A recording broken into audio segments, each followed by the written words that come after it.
All right, everyone, today I'm going to make the case for the Ibanez Tube Screamer. Now, I may not make you like the pedal, but I'm going to hope that you at least don't hate it by the end of the video.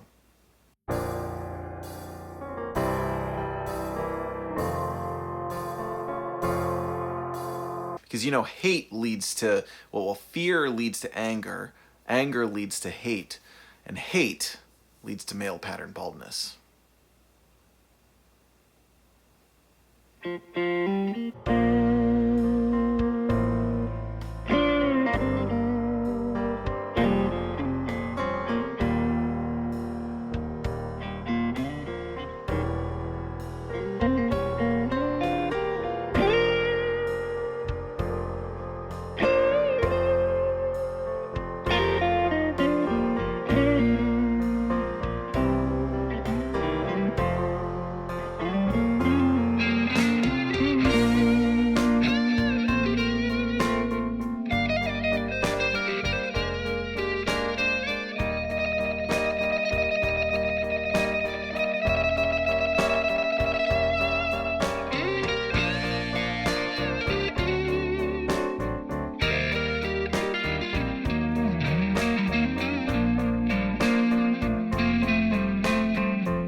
What's up, everyone? Welcome to the channel. I'm Jack Fossett. Thanks for checking out this video on the Ibanez Tube Screamer. This is one of my favorite overdrive pedals. This is one of the classics, one of the standards. I would even argue it's still kind of the standard overdrive out there that other overdrives are judged based off of. And it's also one of the most hated of the pedals out there. And what spurred this video, I actually have been thinking about doing a video on the Tube Screamer for a while. I've done several before, but I was thinking like I could do another video about Tube Screamers. And I happened to see, I think it was on Instagram, a company posted a share with us your most hated pedal. It was that kind of thing in the comments. And I swear it was like every 2 or 3 comments it was Tube Screamer. You know, there were certainly digital delays were in there, or ring modulators were in there, you know, you name it. But like the only one with any consistency was the Tube Screamer. Now, I get that the Tube Screamer is not transparent, and obviously probably most of you get that too. And that was really the craze, particularly when I started playing guitar. There was just massive craze for transparent overdrives. It had to be transparent. It had to sound like you did not have an overdrive pedal going on at all. It just sounded like your amp's louder, which, I mean, I'm not saying transparent overdrives are bad. I talked about this in another video. I have quite a few transparent overdrives that I like, but I also view pairing an overdrive with an amplifier as like pairing wine with food. Drink responsibly, everybody. I just think there's so many cool tones out there, and you know, getting an overdrive with some character and matching it with the right amp is fun. It's exciting. There's all kinds of cool ways that you can do it. Now, the real tenets of the Tube Screamer, and I think where the love-hate thing comes from, is the Tube Screamer does 3 things. It adds a little compression, it boosts the mids, and it cuts the bass. Here's the thing though, it doesn't actually do it as much as I think we think it does. When you actually plug in a Tube Screamer, I sort of have this picture of what it's going to do, that it's just going to be this big kind of warm thing. That they're actually quite bright, and they have a wider frequency range than you might expect. That's at least been my experience with them. I think that when we think about them, we almost develop this caricature of their tone in our heads. And I think they just sound great. Now, one of the things that I will lend some credit to is the inconsistencies in them over the years. Now, it's important to remember that the Tube Screamer was one of the early mass-produced overdrive pedals back from the 1980s. It was not like overdrives were like they are now. It was, you know, the idea of it was a graduation that came from fuzz pedals, and then of course the Boss overdrive came out, which was asymmetrical clipping, and Maxon developed this one, which was licensed by Ibanez, and for legal reasons went with symmetrical clipping. but they are obviously very similar to the Boss overdrive as well. And they've been used by many, many famous guitar players, including obviously Stevie Ray Vaughan, John Mayer, Trey Anastasio, you know, and loads more. But there are inconsistencies with them, and in fact, Maxon and I've reviewed both of these, and they're great pedals. But Maxon has put out several pedals that are based on like a rare one of them. For instance, was the Maxon Apex 808, which was they analyzed some of the very best of the vintage tube screamers that they had, and found that these ones that sounded particularly good all had this unique chip in them. So then they, you know, made a series with this one chip.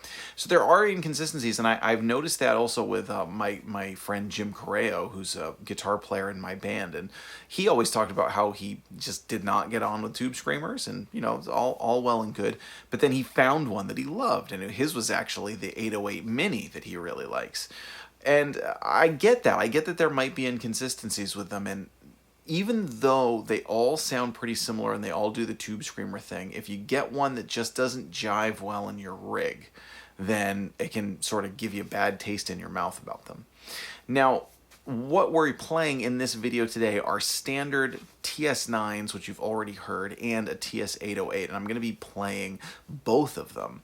And I want to share just some great tones with them, both running it more as a boost, kind of running it at mid overdrive levels and heavier overdrive levels. And I'm using a bunch of guitars in this. I'm using 2 Fenders with the TS9, and I'm using 2 Gibsons with the 808, and they're each going into different amplifiers. So at the beginning, what you were hearing was the Telecaster going into a Fender Bassman, and the Stratocaster going into the Marshall Vintage Modern Half Stack. I'm going to use those same amplifiers, but when I switch to the 808, I'm going to use a Gibson Firebird going into the Fender Bassman, and then use a Gibson SG going into the Marshall stack. And you'll hear that there's a pretty solid difference in these different rigs, and it does its tube screamer thing, but it doesn't like blanket or destroy the tone. Now, the other really important thing to remember, and I've told this story before, so bear with me, but it's the power and the way that it works in a live band setting that makes the tube screamer so special. So I got to sit in with this blues band in Chicago once, and I didn't have a guitar with me, so I just used one of the other guitar players' guitars, and there's a Fender Telecaster and an 808 going into some kind of tube amp, and I don't know what it was. And, you know, I'm just playing clean, and then when it got up to be time for my solo, I kicked on the tube screamer, and my tone just went like that, you know, and it was awesome. And that is what a tube screamer does, is in a band setting, that little bit of mid boost, that little bit of cutting the bass, that little bit of compression just makes your tone just absolutely sail in a beautiful way that works really, really well. And I have loved them. I loved them even before that, but I've especially loved them ever since that moment. In fact, every time I kick on a tube screamer, that kind of pops into the back of my head, the way that I felt, you know, at this gig where I was playing a rig that was not familiar to me, even though I know Telecasters pretty well, you know, somebody else's Telecaster, but just when I kicked on that pedal, oh, it sounded great. So let's right now dive back in with a few more tasty inspired tones from the TS9.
All right, now I mentioned that there are inconsistencies. There are also massive similarities, and the inconsistencies and similarities that they don't always translate between which model you have. Like for instance, I've got the TS9 and the 808, and I have a Maxon 808 and a bunch of others, and they all kind of do the same thing. And, even particularly the TS9 versus the 808, there's really not that much of a difference. So just get whichever one you want if you're looking at one. And I am going to put affiliate links, by the way, to these pedals in the description. So, hey, if you're in the market for a great Tube Screamer, do your shopping. Whether you get a Tube Screamer or anything else through that link, supports my channel, costs nothing extra to you. But let's hear them back to back.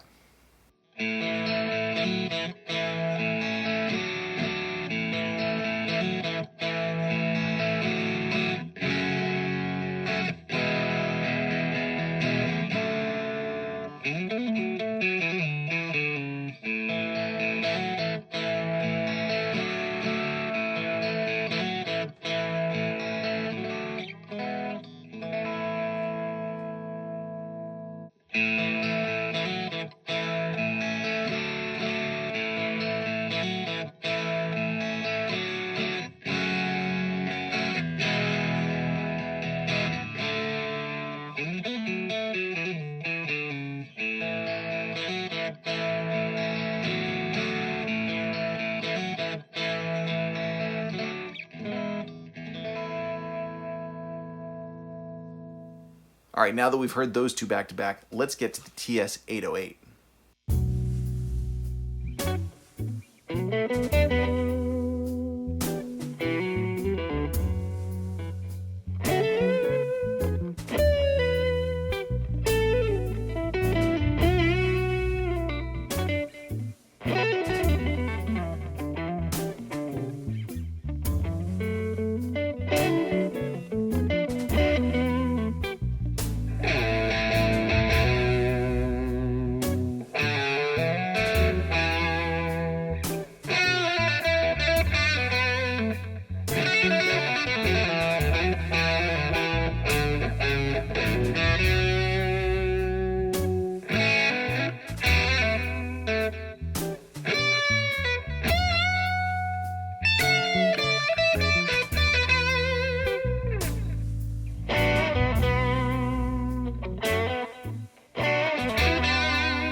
Now the 808, obviously this is kind of a reissue of the one that started it all. It's, got the square switch. It's got the, those barrel kind of knobs and everything.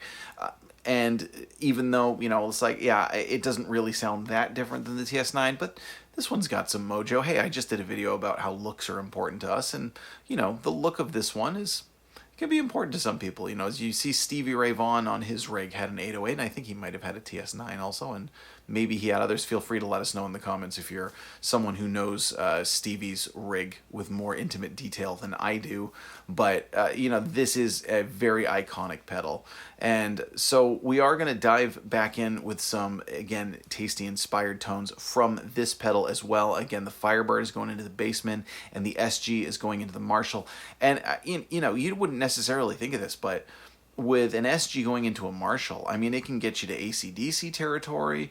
It's easy to write off the Tube Screamer as just this kind of like blues thing, and it does the sort of softer blues thing really well, but it also, again, sort of tightens up a a harder rock rig and gets it to sit in a sonic space that's just perfect. And I've heard a lot of metal players talk about how they love a Tube Screamer for the same reason, because, particularly if they're scooping the mids to get their tone, giving it a little bit of that mid push back can really help them cut in a mix.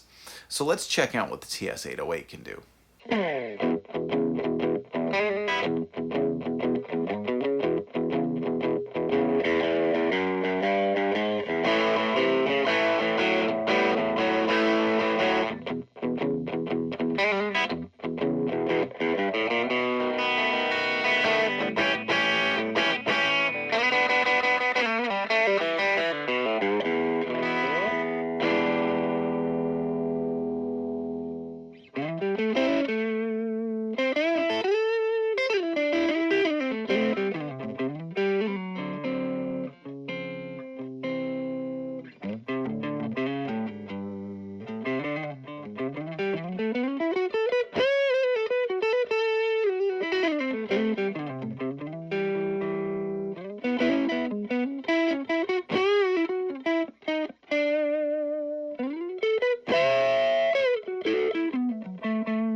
All right, that's my spiel on Tube Screamers, both talking and tone.